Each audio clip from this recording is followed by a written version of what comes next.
Hi, I'm Scott Powell, Director of Corporate Communications for Manitoba Hydro, and I'm here today with Manitoba Hydro President and CEO Jay Graywall. Jay, welcome.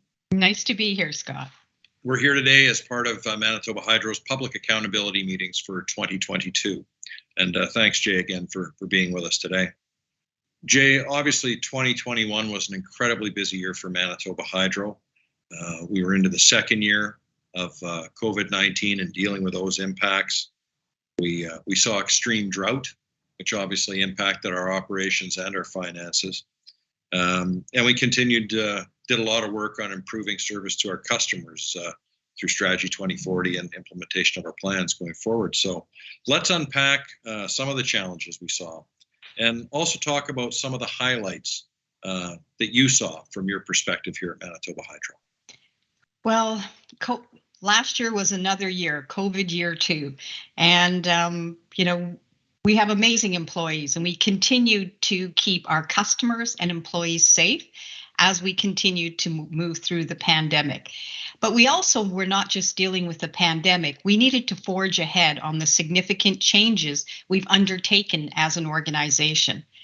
There's a long way to go in this journey, but I'm really, really proud of the changes we've made so far.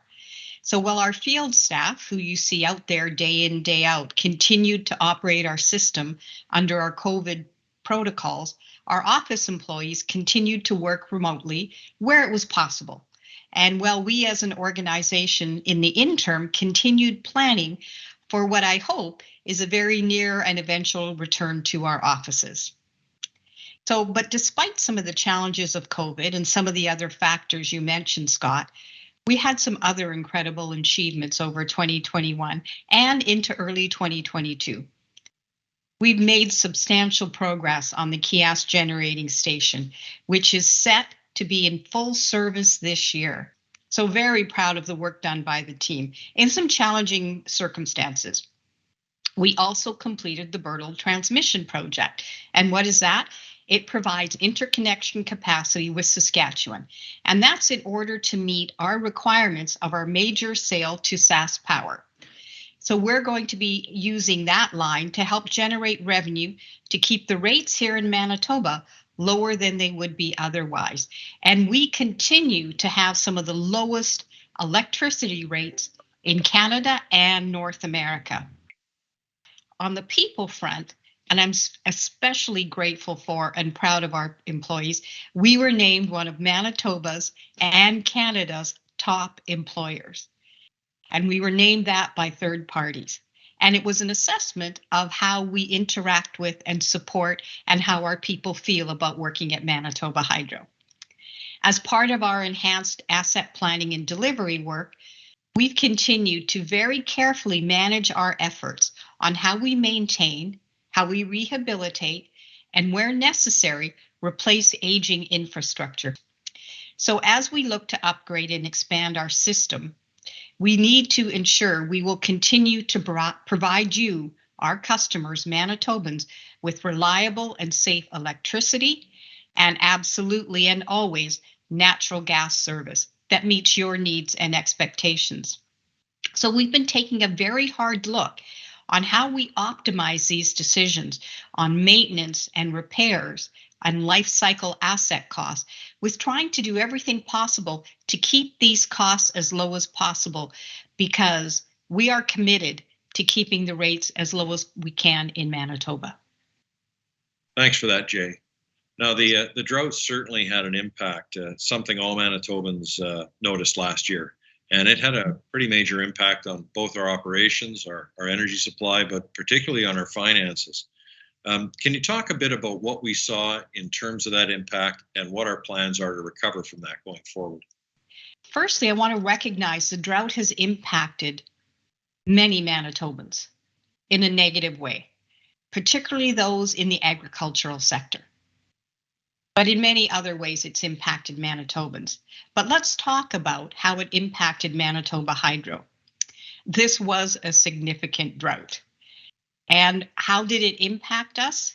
It didn't impact your reliability. We ensured that you had safe, reliable power, but it did impact us financially. It impacted our bottom line. So drought, as I've shared in the past, is one of the major risks that any hydroelectric utility faces. So for us as Manitoba Hydro, when we have average or above average water flows, and we model this and look at 40-year scenarios and 100-year scenarios, we take advantage of that surplus water and we run it through our generating stations, our turbines, and we sell that excess energy in the opportunity or spot markets rather than simply spilling the water downriver. Why is that of value to you, our customers? That generates additional revenue. And we use that revenue, as I pointed to earlier, to keep our rates low for our customers here in Manitoba, because that is how we keep the rates here lower than they might have been otherwise. On top of the drought, some of our big infrastructure projects like Kiask, Bipole 3, and the Manitoba-Minnesota Transmission Project are also having an impact. And how are they having an impact? So it's having a positive impact by creating this dependable green energy. But the financial impact that it's going to have means that the interest payments, the depreciation on those assets that will now come into play are going to be paid for out of our annual budget. It will be part of our annual operating costs, and that will have an impact on rates going forward. And as Manitobans, you know that there's been billions of dollars that have been spent to build these large infrastructure projects. So on the costs that I was referring to, we're going to be working both with the province, with government, but also our regulator, the Public Utilities Board, and you, our customers, to determine how we manage these costs coming in to ensure the level of service you depend on, but also what the rate increases will look like going forward as we prepare for our next filing of a general rate application next winter. So we've got two issues that we've been hit with, unfortunately, which is a drought, though we've been fortunate we didn't have one for 2 decades, but also these costs of these major infrastructure projects are coming into our operating costs. Thanks for that, Jay. So it certainly sounds like last year, despite all those challenges, and there were many as you outlined, significant progress was made on implementing our long-term strategy 2040, that long-term 20-year vision for Manitoba Hydro going forward and how we serve our customers. We've made a lot of progress there. Let's talk about that and tell our customers where we're at with that today. That's a very good question, Scott. And so what is Strategy 2040? That sets the direction for Manitoba Hydro going forward in the future. And we need to look long term for exactly the reason I spoke about earlier. We make big investments in infrastructure, and those assets can last up to 100 years. So we need to look long term at this.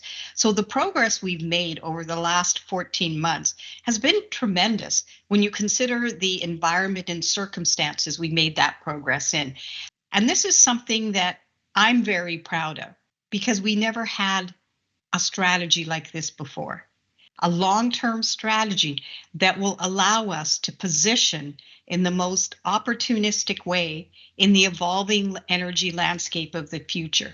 It's to focus on our customers. And we're doing that work starting today. And hopefully for some of you, you will have seen already some of the changes we've made as Manitoba Hydro to respond to serving you in ways that you would like, and to deal with some of the pain points that you share with us and that I receive in letters and others within the organization, because we need to hear from you, our customers, on how we can serve you better. We've also started building capability and capacity in different areas of the business that are going to allow us to achieve success in these initiatives and moving forward on them.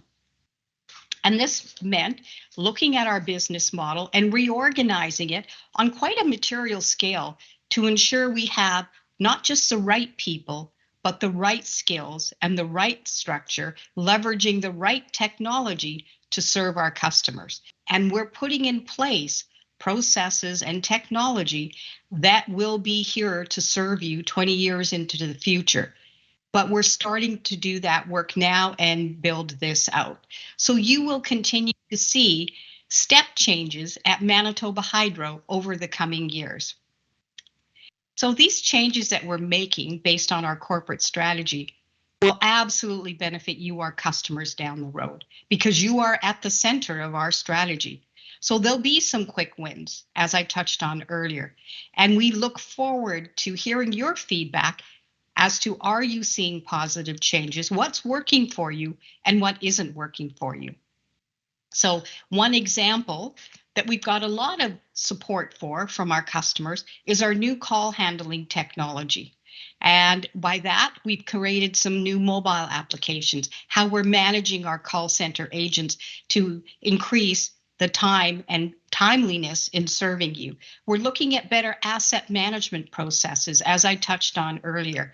And we're improving our outage response times, including, you can see the outage map online if there is an outage and an estimated time to restore that. So all of these things will mean better service, greater reliability, and lower costs in the long run. Well, that's a great start to Strategy 2040, most certainly.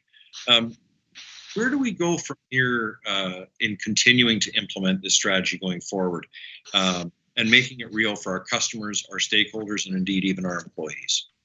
There's a lot of work to be done because we've only started on this journey. So we've been able to shape the strategy.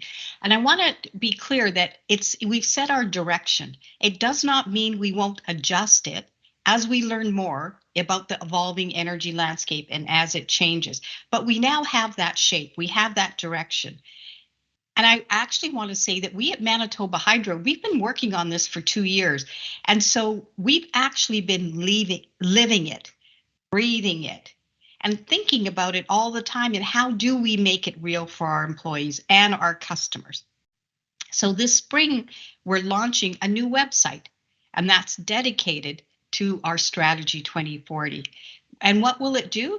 It will give you a broad overview of our work and direction to help you understand and get a little bit more detail about what these enterprise plans look like and why they are critical to Manitobans. And with the rollout of this website, you're going to be able to see, because transparency is important. We believe in being transparent. You're going to see what we're doing, and more importantly, where it's going and when it's going to happen. Jay, I understand an important part of this move towards providing customers with greater visibility and insight into Manitoba Hydro, being more customer focused and ensuring we understand our customers' needs and desires, not only today, but also tomorrow, is the Integrated Resource Plan, or IRP. That's an important part of our strategy going forward, isn't it? It actually underpins the energy landscape in Manitoba going forward. So what is an IRP? What is an Integrated Resource Plan? So it looks at all of the resources Manitoba Hydro has, from our people to our customer expectations to the hydro poles, our generating stations, our transmission facilities, to even water flows and climate change.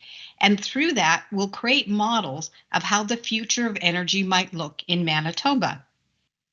It's a huge undertaking because we're not only looking at the resources we have today, but the resources that might exist in the future. And on the flip side of that, looking at not only the demand for that green dependable energy today, but how it might change in the future. This is very comprehensive work, and we will complete it by the end of next summer. And already it started with input from you, our customers. And we were very pleased at the uptake of the online survey we provided customers as to what they see as being their future energy needs and what they would like to see from Manitoba Hydro in the future. As part of the process, though, we're also having discussions with government, and as they develop the provincial energy policy framework. So we've been working with the province for quite some time, and I've actually been one of the advocates for energy policy. And so the work on that is continuing also with the province, and these two pieces will be coming together. But let's talk about the IRP and some of the immediate impacts, because the IRP will look out longer term. It's going to play a very key role in the conversations we'll be having with our regulator, the Public Utilities Board, particularly when it comes to how this will impact the cost of energy. So the Integrated Resource Plan is going to help us explain how, in those applications and to Manitobans and our customers, what rate increases will look like going forward by showing what is changing and how that will manifest in terms of costs. But we'll also speak to potential options for supply and possible future services, and the impact of new technologies on our grid, because technology is going to be a key driver in this new energy landscape.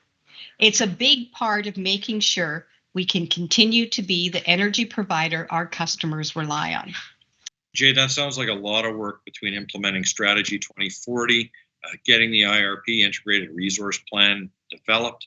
While that's all going on, there are many other things that Manitoba Hydro will either be working on or dealing with over the next year, over the coming 12 months. What are some of those priorities for the company going forward? Well, one of the ones that we're all working on right now and we're facing in the very near term is how we're going to emerge from COVID-19 and how we will return to the offices, but in a new way and working together in a new way. As always, the safety of our employees, our customers, the public, the communities we serve will remain our first priority. So we're looking to evolve safely and reemerge from the models that we were forced to work within. Also, as I touched on earlier, in the near future, for us by that I mean next winter, Manitoba Hydro will be filing a general rate application, or the acronym is GRA, with the Public Utilities Board. And that will be, as I said, late in the winter, near the end of the year. We need to ensure that Manitoba Hydro is going to remain financially healthy as your utility, because we will need that financial health to navigate the evolving energy landscape I've spoken of many times over the last 2 to 3 years. And at the same time, we are committed to, first and foremost, maintaining the service levels our customers expect from us and demand from us. Thanks, Jay. So it's really about positioning Manitoba Hydro to be able to respond effectively and efficiently to those changes we see in the future. So a very important thing for us to do in order to serve our customers as effectively as possible. And certainly going to be another busy year in 2022. Now, as part of our promotion of our public accountability meetings, we asked customers to submit questions via the Engage Manitoba site and on our website that we would answer as part of these videos. And we've got a couple of those for you here today. I'd like to remind our viewers that if your question isn't answered in this video or in any of the other videos we've produced, you'll be able to find the answer right here on our website.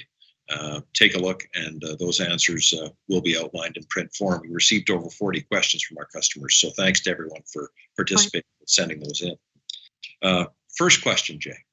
It's a simple one. Why do hydro rates keep going up? I'm on a fixed income, and these rates going up year after year is making my balancing of funds very difficult. That's a very important question and a relevant one. And I want to say and assure our customers, we completely understand that no one wants a higher energy bill. And this is particularly true for those who are on fixed incomes. We know and we recognize, and we talk about in Manitoba Hydro, that every dollar we spend is not our dollar. It is our customer's dollar. It comes from you. And that every time we're going to spend a dollar, we should think, is this dollar being spent in a manner that is in our customer's best interest? What does that mean? Are we operating as efficiently and effectively as we possibly can? So we work very hard and are focused on controlling our costs. That being said, there are costs that we have no control over. Because when you look at Manitoba Hydro, 80% of the costs to deliver you energy are fixed costs. They're locked in. So will rates need to increase? Unfortunately, yes. And they need to increase so that we can fully fund our day-to-day operations. The drought that we experienced last year is also increasing this pressure. And we face that risk every single year, given our reservoirs where we store water are seasonal. They aren't reservoirs where we can hold years of water to then mitigate the impact of a drought. But it's increasing the pressure on rates. Less water means less power to sell outside of Manitoba. That means less revenue.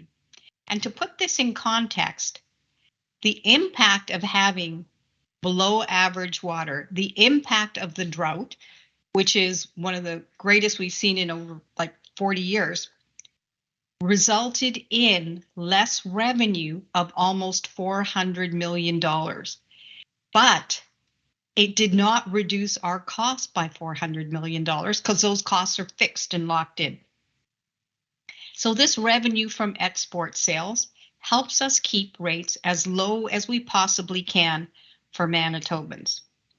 And they're a big reason, as I said earlier, why we continue to have amongst the lowest rates in North America. Without that export sale revenue, the difference would have to be made up in rates for you, our customers. But there are things that you can do, that I can do, to help reduce our bills. Turning down the thermostat 3 degrees at night.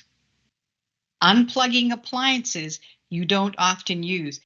If you haven't already, I would also encourage you to sign up for our equal payment plan. That again, if you're on a fixed income, should assist you with your planning and budgeting. And what does that plan do?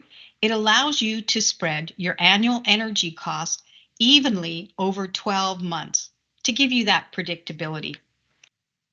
And finally, our friends at Efficiency Manitoba offer various programs and services that you can access on their website for homeowners, home renters, that will allow you to reduce your energy costs. And I would encourage you to go check out their website. Thanks for that answer, Jay. Next question from one of our customers. It's another pretty simple one. With all the snow that's fallen across Manitoba, and Lord knows we've had a lot, is the drought over? So there's no question we've had a lot of snow. All you have to do is look outside and look at how high your snowbanks are, and you'll see how much we've had. So as I said earlier, we're cautiously optimistic that all of the snow that we see, these frozen electrons is how I look at them, will help us recover from last year's drought. But the snow on the ground, unfortunately, doesn't necessarily mean the drought is over. And it doesn't necessarily mean we will see higher water flows at our hydroelectric generating stations this year, particularly the ones that are in the north, because that's where we generate the majority of our hydroelectric dependable energy. So a lot actually still depends on what happens this spring and summer. The ground, as we know, is very dry in our region because of last year's drought.